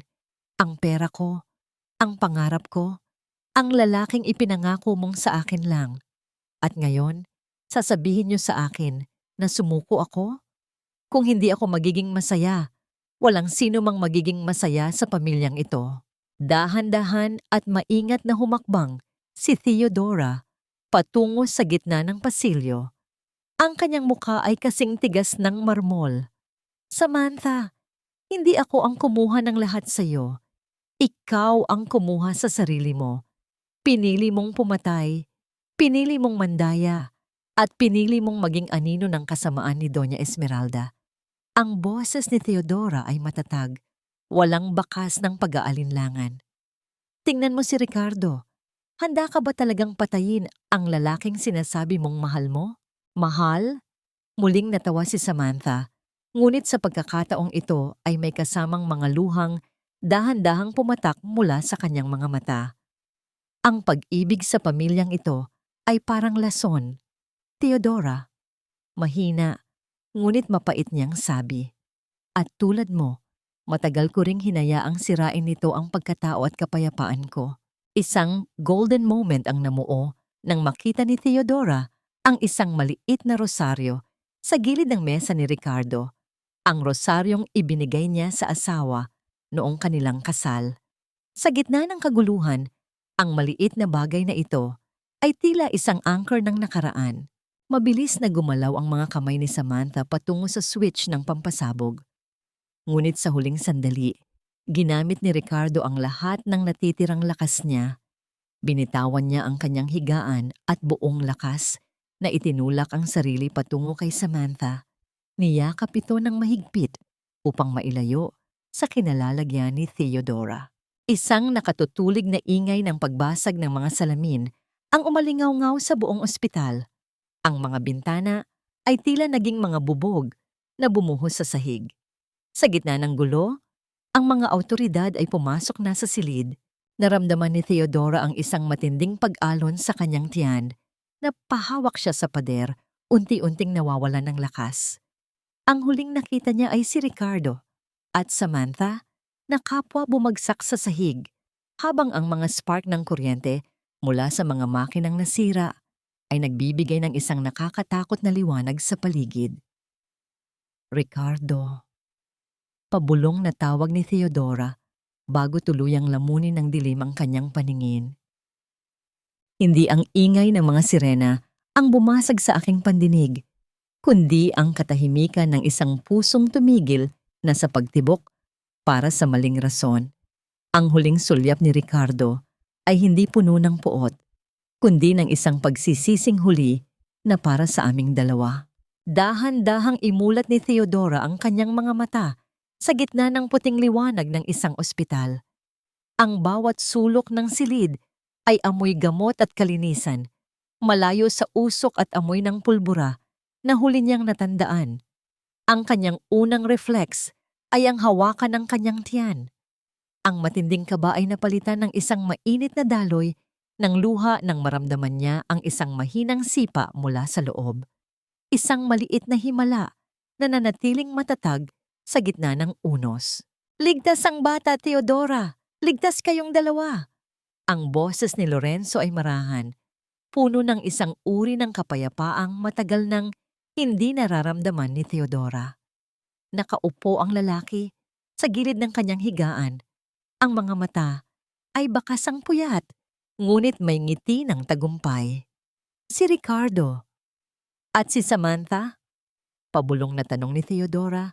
Ang kanyang boses ay tila isang tuyong dahon na hinahampas ng hangin. Buntong hininga ang isinagot ni Lorenzo bago dahan-dahang inilahad ang katotohanan. Ang pagsabog ay hindi tuluyang naganap dahil sa mabilis na pag-agaw ni Ricardo sa detonator. Ngunit ang pagkakauntog ng kanilang mga katawan sa matitigas na kagamitan ay nag-iwan ng malalim na sugat. Si Samantha ay buhay, ngunit ang kanyang isipan ay tuluyan ng bumigay. Ang babaeng dating nangarap ng lahat ng yaman ay ngayon ay nakatitig na lamang sa kawalan sa loob ng isang psychiatric ward ng kulungan. At si Ricardo? Pag-uulit ni Theodora. Buhay siya, ngunit ang lason sa kanyang katawan at ang pinsala sa kanyang likod ay mag-iiwan sa kanya sa isang wheelchair habang buhay. Ngunit mas masakit para sa kanya ang hatol ng korte, habang buhay na pagkabilanggo para sa lahat ng krimen ng pamilya Valdez, paliwanag ni Lorenzo. Naramdaman ni Theodora ang isang kakaibang bigat sa kanyang dibdib. Hindi ito ang galit na dati niyang nararamdaman, kundi isang malalim na pighati para sa buhay na sana ay naging maganda. Ang golden moment ay dumating nang iabot sa kanya ni Lorenzo ang isang lumang sobre. Ito ay sulat ni Ricardo na isinulat nito bago siya tuluyang mawalan ng malay sa operasyon. Theodora, Ibinibigay ko na sa iyo ang lahat, ang kumpanya, ang mga patent, at ang aking kalayaan. Hindi sapat ang aking buhay para bayaran ang 10 taon ng iyong paghihirap. Pakiusap, palakihin mo ang ating anak sa isang mundong walang laso ng pamilya Valdez. Huwag mo siyang hayaang maging katulad ko. Pagkalipas ng ilang linggo, tumayo si Theodora sa harap ng podium ng Valdez Group na ngayon ay formal nang pinalitan ng pangalan tungo sa Theodora Foundation. Sa harap ng daan-daang kamera at mga reporter, hindi siya nakasuot ng mamahaling alahas. Ang tanging suot niya ay ang kanyang simpleng damit at ang kanyang dangal. Ang vaccine na Ricardo ay wala na. Ang kanyang boses ay umalingaw-ngaw sa buong bulwagan, matatag at puno ng otoridad. Ang lunas na binuo ko ay tatatawagin ng lunas ng pag-asa. Hindi ito para sa tubo ng isang pamilya, kundi para sa bawat Pilipinong nangangailangan. Ibinabalik ko ang siyensya sa mga tao. Habang nagaganap ang anunsyo, sa loob ng isang madilim na selda, pinapanood ni Doña Esmeralda ang balita sa isang maliit na telebisyon. Ang kanyang muka ay tuyot, ang kanyang mga mata ay wala ng ningning. Nang makita niya ang kanyang apong dahan-dahang ipinapakita ni Theodora sa screen, isang hikbi ang lumabas sa kanyang mga labi. Isang huling pagkilala sa yaman na kailanman ay hindi niya mahahawakan ng kanyang mga maruming kamay. Ang pagguho ng mga Valdez ay hindi lamang sa aspeto ng salapi, kundi sa mismong ugat ng kanilang pagkatao. Ang karma ay hindi dumating bilang isang mabilis na kamatayan, kundi bilang isang mahaba at malungkot na pagtanda sa loob ng 4 na sulok ng rehas kung saan ang tanging kasama nila ay ang kanilang mga pagsisisi. Lumabas si Theodora sa gusali at hinarap ang sikat ng araw. Sa unang pagkakataon, hindi na siya natatakot sa anino. Ang bawat hakbang niya ay tila isang pagtatanim ng bagong binhi sa isang lupang dati ay tigang at puno ng lason.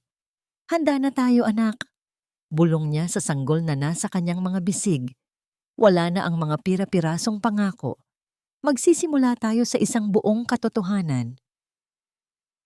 Ang bawat hampas ng alon sa dalampasigan ay tila isang marahang haplos ng kalikasan, isang paulit-ulit na bulong na ang bawat sugat, gaano man ito kalalim, ay may panahon din ng paghilom.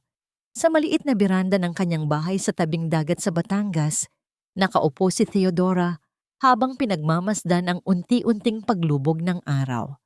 Ang kalangitan ay nababalutan ng kulay rosas at lila. Isang tanawing kailanman ay hindi niya nakita sa loob ng malamig na laboratorio o sa marangyang mansyon ng mga Valdez. Sa kanyang mga bisig, mahimbing na natutulog ang kanyang 1 taong gulang na anak. Pinangalanan niya itong Roberto bilang pagpupugay sa kaisa-isang tao sa pamilyang yon na nagpakita sa kanya ng tunay na pagkalinga. Sa tuwing tinitingnan niya ang mukha ng bata, nakikita niya ang isang bagong simula, isang buhay na hindi na kailangang magbayad para sa mga kasalanan ng nakaraan. 1 taon na ang nakalipas simula nang gumuho ang imperyo ng mga Valdez. Ang balita tungkol sa kanila ay dahan-dahan nang nabaon sa limot, gaya ng mga dibuho sa buhangin na tinangay ng dagat. Si Doña Esmeralda ay nananatili sa loob ng malamig na selda, unti-unting kinakain ng kalituhan at ng sarili niyang mga anino. Si Ricardo naman ay nasa isang pasilidad para sa mga may kapansanan sa loob ng bilangguan, kung saan ang tanging libangan niya ay ang magsulat ng mga liham na hindi kailanman binubuksan ni Theodora. At si Samantha? Ang kanyang mundo ay naging kasing liit na lamang ng isang silid na may puting pader, kung saan ang bawat tawa niya ay walang kahulugan at ang bawat luha ay walang patutunguhan. Maraming ang nagtatanong kay Theodora kung napatawad na ba niya ang mga ito. Sa tuwing maririnig niya ang tanong na iyon, tanging isang matamis na ngiti ang kanyang isinasagot. Ang pagpapatawad para sa kanya ay hindi nangangahulugang kailangang bumalik ang lahat sa dati. Ang pagpapatawad ay ang desisyon na bitawan na ang mabigat na kadena ng galit upang makalakad siya ng maayos patungo sa bukas. Hindi na niya kinamumuhian si Ricardo o si Esmeralda. Ang totoo, nararamdaman na lamang niya ay isang malalim na habag para sa mga taong naging bilanggo ng sarili nilang kasakiman. Sa wakas, nahanap na ni Theodora ang tunay na kapayapaan. Hindi ito nahanap sa bilyon-bilyong pisong yaman na ibinigay niya sa kanyang foundation, kundi sa bawat umaga na nagigising siyang walang takot at sa bawat gabi na nakakatulog siyang malinis ang konsensya. Ang kanyang lunas ng pag-asa ay nakatulong na sa libu-libong bata sa bansa, isang patunay na ang siyensya, kapag hinaluan ng tunay na pagmamahal, ay may kakayahang bumuhay ng higit pa sa pisikal na katawan. Ang aral na iniwan ng kanyang kwento ay simple ngunit napakadiin. Ang buhay ay hindi sinusukat sa dami ng tagumpay na nakakamit natin sa ibabaw ng ibang tao, kundi sa kung paano tayo bumabangon matapos tayong durugin ng mundo.